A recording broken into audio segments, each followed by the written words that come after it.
First of all, it's deadly to the gospel. It is a cult. And the ones who are going to be affected the most by this environmental movement are the poor. And yet if you talk to those evangelical outfits, and I have them here, they would tell you they're backing the global warming agenda because of the poor. There's a disconnect.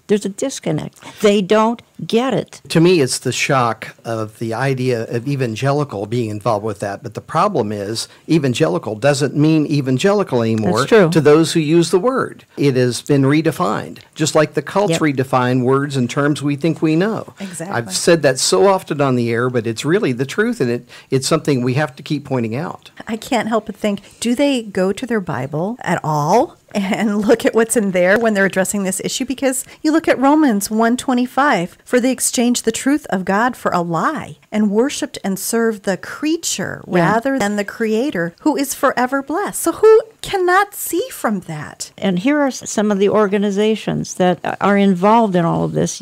Just a few. We've got an outfit called Restoring Eden. Folks, we can't restore Eden. What is the delusion that we can restore the planet to the Garden of Eden? Sin corrupted it. You've got the National Association of Evangelicals obsessing on global warming, Evangelical Environmental Network, the New Evangelical Partnership for the Common Good, Richard Cizik, the Evangelical Climate Initiative, 300 signers who say they are doing it again for the least of these, even though climate efforts hurt the poor more than anybody. And some signers of that, you got Bill Hybels, Rob Bell, Brian McLaren, David Neff, Christianity Today, Ron Sider, Jim Wallace, Rick Warren, Leith Anderson, again, Richard Cizik. Eric, you and I were talking earlier that some of the signers of this Evangelical Climate Initiative, such as Rob Bell and probably Ron Sider and Jim Wallace, would go along with the movie Noah. Oh, exactly. We don't need to hear sermons about trees. We need to hear sermons about the one who hung on a tree. And that's the problem, is that we're ignoring the gospel and ignoring the edict that's upon us, the mantle that's upon us to present the gospel to a lost world. And instead, we're talking about how to save the world. I sat 5 years ago and listened to Brian McLaren redefine Christianity and tell us that the word salvation in the Bible is about us saving the planet. I mean, I'm sitting in the audience, just couldn't believe what I was hearing, though I knew ahead of time kind of what I would hear, but this was the most blatant. And now, of course, we have evangelical being used over and over to try to describe how we want to save the planet instead of the people on it. This is the old war between Christianity and paganism. Paganism worships the divinity of nature. Nature is divine. So it's a direct attack against God and his message in the Bible that Jesus died for people because people were diseased and dying and in need of him, not the planet. This is honestly Wicca in a Christian wrapping, if you can call it that. It is, exactly. It's a resurgence of the old, like Solomon says, there's nothing new under the sun. They've just repackaged it into environmentalism.